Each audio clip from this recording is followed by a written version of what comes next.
it's these four young black boys. I can't remember what the podcast is called right now, but I mean, you talking about it starts with a J. Jamming or something like that? Yes. Yeah.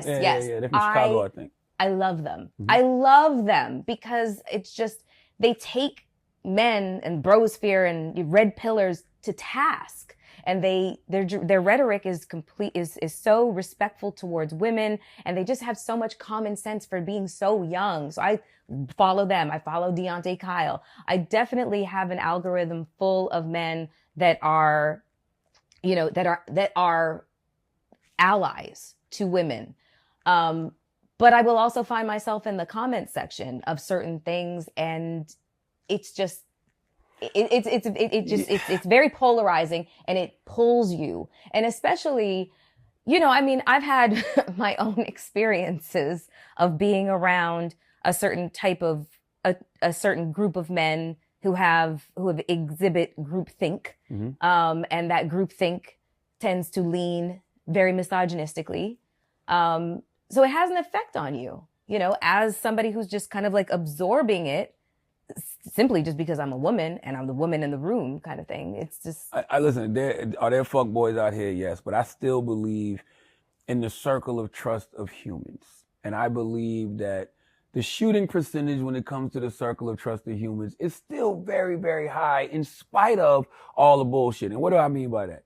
We wake up every day, every single one of us, and we trust that we not going to go crazy. I don't know none of these people in this room, but one of these motherfuckers could go crazy and fuck up the whole day for everybody. You could go to freaking Dunkin' Donuts and order a coffee, and it's that one person in the back who might decide, I'm going to put some fucking, fentanyl or arson in her shit. Or you might get in the car with the Uber driver and that person decides to run off the road. My point is, we don't think about that type of stuff. You don't go into Dunkin' Donuts and think somebody's going to put arson into your fucking drink. You don't order the Uber and jump in the car and think this person's going to run me off the highway. You don't walk in rooms with perfect strangers and be like, okay, who's going to be the person that shoots this shit up? So there's a circle of trust that exists amongst humans.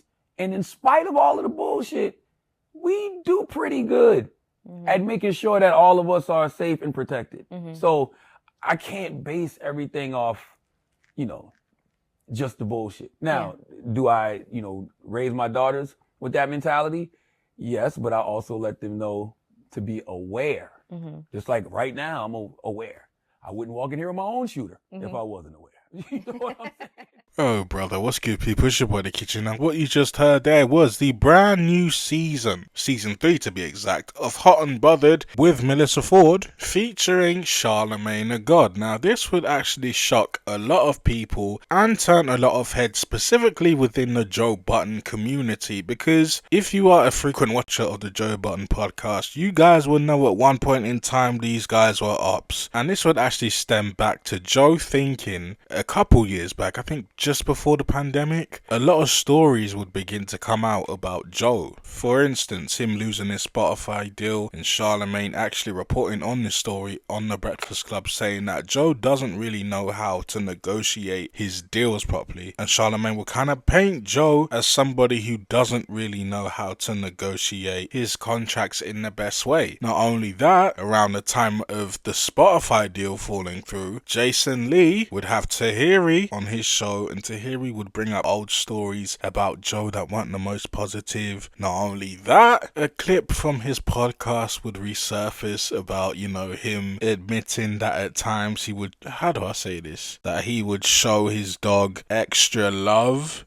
if you guys get what I'm saying, which is kind of crazy. So everybody just clowned him, rightfully so. I mean, even some people called the animal services on him. So those stories that I just mentioned gained legs and had a lot of people talking, and Joe just thought Charlemagne was one of the spearheads in trying to take him down. So fast forward to 2025, Melyssa Ford, his ex-co-host, links up with him and does an interview, and this thing was about 2 hours. It was actually it was a pretty cool interview, but one of the things that they would talk about was the clip that you just had in the beginning, where Melyssa Ford will bring up that she has had to deal with a lot of BS within her time in the industry. And within being in the industry, she's met a lot of men that are very misogynistic, that think one way about women and it's not in the best light. Not only that, their thinking resembles a lot of the red pill talk that is prominent online right now. And while being around for these conversations, she would admit that it actually had affected her in a huge way. Now, I'm not gonna lie to you, I 100% think she is talking about not only Joe Budden, but every single guy on that couch, because in the past, I remember the arguments, and when those arguments occurred, I remember Melyssa telling Ish that he comes across as misogynistic and the way he thinks comes across as very much red pill. Not only that, there's been arguments where Melyssa Ford has called Joe very misogynistic, doesn't really cater to women in a way that he should, especially in the workplace. So not only did she kick his back in, but various co-hosts, which I thought was kind of nasty. But then again, if she really did go through something there that was traumatic, kicking their back in would be appropriate. I'm all for it if something happened to you. But if you're just salty because you didn't negotiate your contract in the best way, or you're just angry because certain things didn't go your way, then that's corny to me. I'm sorry. It is. I gotta call a spade. But then after this interview went live, this is actually crazy, because Joe Budden would tweet, "Well, there you have it," which is a Danny from the Stop saying, which means, hey, it looks like you guys got the truth. She was kicking my back in, which most likely means that she's not coming back to the pod, that she walked away from the pod, or she was fired, one of those two things, but she's not coming back to the pod, all in all. And it wasn't just Joe Budden that tweeted as well, because then Emanny would actually say something. He would tweet, artist Jay-Z, album, blueprint, song, takeover, timestamp, 4 minutes 53 to 4 minutes 56. Salute. Now, I actually searched this up. I went on Spotify. I typed in Jay-Z the blueprint. Let me put on takeover. And what does that say in the timestamp from 4:53 to 4:56? And that actually said, don't make me expose you to them folks that don't know you. Now I'm like, whoa, what's going on here? Is Emanny threatening Mel? Because I'm like, nah, that can't be. Because Emanny, every chance he would tell us he's friends with Mel. He loves Mel. He cares about Mel. But now he's threatening her, which is kind of crazy. But then again, Joe is his guy, so he's gonna defend his guy. But then I start to think more into this, because Mel, this is definitely a Mel shot. I feel like it's definitely a Mel shot, because despite her video vixen days, Melyssa Ford, she prides herself on being the girl next door. She prides herself on having this clean reputation.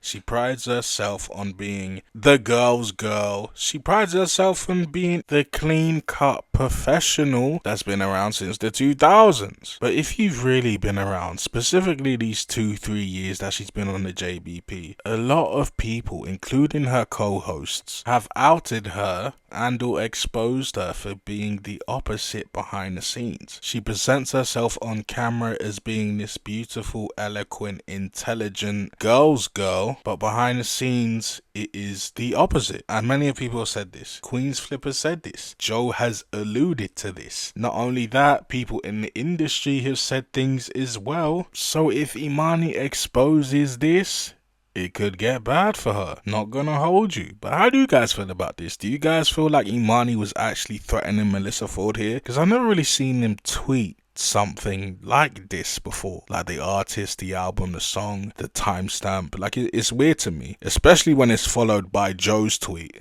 I don't know. It's just very, very weird. It's very Morse code. It's very odd to me. But like I said, let me know how you guys feel about this. And how do you guys feel about Melyssa linking with Charlemagne? Joe's top up. I feel she's gonna run up the numbers, because Charlemagne, that's a big guest to have, especially to kick off her season 3 of Hot and Bothered. But like I said, let me know how you guys feel in the comments. And until next time, it's your boy The Kitchen.